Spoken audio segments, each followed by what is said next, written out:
नमस्कार। आज हम एक ऐसे ऑनलाइन क्रिकेट मैच की चीरफाड़ करने वाले हैं जो असल में कभी हुआ ही नहीं, लेकिन फिर भी इसे लाखों लोगों ने देखा। ये कहानी सिर्फ क्रिकेट के बारे में नहीं है, बल्कि उसके जुनून, ऑनलाइन दुनिया और एंटरटेनमेंट के बदलते तरीकों के बारे में है। तो चलिए शुरू करते हैं।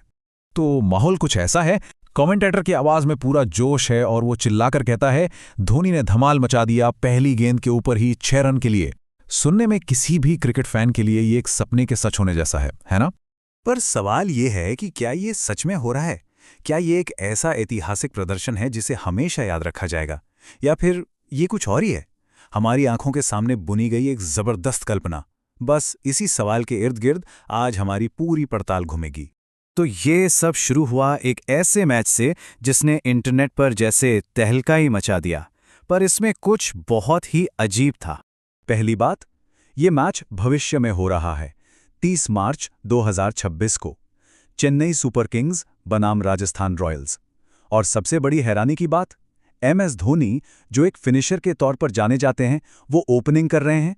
और किसके खिलाफ? दुनिया के सबसे तेज गेंदबाजों में से एक, जोफ्रा आर्चर के सामने। और बात यहीं खत्म नहीं होती। इस तथाकथित मैच के पहले ही ओवर में एमएस धोनी ने बना डाले 35 रन। जी हां, एक ओवर में 35 रन। ये एक ऐसा आंकड़ा है जो क्रिकेट की दुनिया में लगभग नामुमकिन माना जाता है। तो आखिर यहां चल क्या रहा है? तो इस नामुमकिन से लगने वाले मैच के पीछे असली खेल क्या है? ये सिर्फ क्रिकेट नहीं है, बल्कि दर्शकों को स्क्रीन से चिपकाए रखने की एक बहुत ही चालाक रणनीति है। तो सबसे जरूरी बात यह है, ये कोई असली क्रिकेट मैच है ही नहीं। ये एक एंटरटेनमेंट प्रोडक्ट है जिसे सिर्फ और सिर्फ एक मकसद से बनाया गया है, दर्शकों से ज़्यादा इंटरैक्शन, यानी जुड़ाव हासिल करना। इस रणनीति को कहते हैं इंगेजमेंट फार्मिंग। मतलब इसका मकसद आपको कोई सच्ची जानकारी देना नहीं, बल्कि लगातार लाइक्स, सब्सक्रिप्शन और कमेंट्स बटोरना है। कंटेंट को इस तरह से बनाया जाता है कि लोग उस पर रिएक्ट किए बिना रह ही ना पाएं। और इसका सिस्टम बड़ा सीधा सा है। कमेंटेटर एक कमाल के शॉट के बारे में बताता है और फिर तुरंत लाइक और सब्सक्राइब करने को कहता है। जैसे ही कोई ऐसा करता है, उसे इनाम मिलता है, उसका नाम लाइव ब्रॉडकास्ट में लिया जाता है और फिर ये सिलसिला तुरंत दोबारा शुरू हो जाता है। जैसे ये देखिए, सुनीता कुमारी जी ने साथियों लाइक कर दिया है, चैनल को सब्सक्राइब कर दिया है, बहुत बहुत स्वागत करते हैं। ये एक तरह का सीधा और तुरंत मिलने वाला साइकोलॉजिकल रिवॉर्ड है। देखने वाले को लगता है कि उसे पहचाना गया और ये उसे और भी ज्यादा इंटरैक्ट करने के लिए उकसाता है। अब ये देखते हैं कि इस कहानी को इतना मजेदार और आकर्षक कैसे बनाया गया। इसका राज छिपा है क्रिकेट फैंस की भावनाओं को समझने में, खास तौर पर धोनी के फैंस की।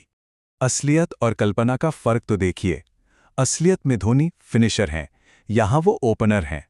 असलियत में टीमें सेट हैं, यहां संजू सैमसन सीएसके में हैं और जडेजा आरआर में। असली क्रिकेट में रन बनाना मुश्किल होता है, यहां धोनी 10 गेंदों में ही 50 रन बना देते हैं। ये सब कुछ फैन फिक्शन जैसा है। इसे धोनी का आखिरी आईपीएल सीजन बताकर इमोशनल माहौल बनाया गया है। धोनी को दुनिया के सबसे बेहतरीन गेंदबाज पर हावी होते दिखाया गया है। ऐसे प्लेयर ट्रेड्स किए गए हैं जो असल में नामुमकिन हैं, ताकि एक ड्रीम टीम बन सके। ये सब फैंस की सबसे गहरी इच्छाओं को पूरा करने जैसा है। एक ऐसी कहानी जहां उनका हीरो हमेशा हमेशा जीतता है।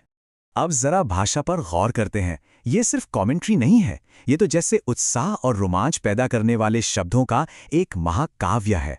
धोनी को महेंद्र सिंह बाहुबली धोनी कहा जाता है। ये सिर्फ एक नाम नहीं है, ये उन्हें एक महान, एक अजय हीरो के तौर पर पेश करने का तरीका है, ठीक भारत की सबसे बड़ी फिल्मों में से एक के हीरो की तरह। और जब कमेंटेटर कहता है तीसरा नेत्र खुल चुका है, तो वो धोनी की काबिलियत को एक आम खेल से उठाकर लगभग एक दैवीय शक्ति के लेवल पर ले जाता है। ये वो भाषा है जो हमारे मिथकों और कहानियों से आती है। और ये देखिए, चेतक घोड़े की तरह भाग रहे हैं धोनी। यहां उनकी रफ्तार की तुलना भारतीय इतिहास के एक महान योद्धा के लेजेंडरी घोड़े से की जा रही है। ये शब्द सिर्फ एक्शन नहीं बता रहे, बल्कि उसे एक वीर गाथा में बदल रहे हैं। तो आखिर में चलिए देखते हैं कि ये पूरी घटना हमें आज के डिजिटल मीडिया के बारे में क्या सिखाती है। यहाँ पे देखिए, कंटेंट बनाने वाले और प्लेटफॉर्म के बीच एक सीधा सा रिश्ता है।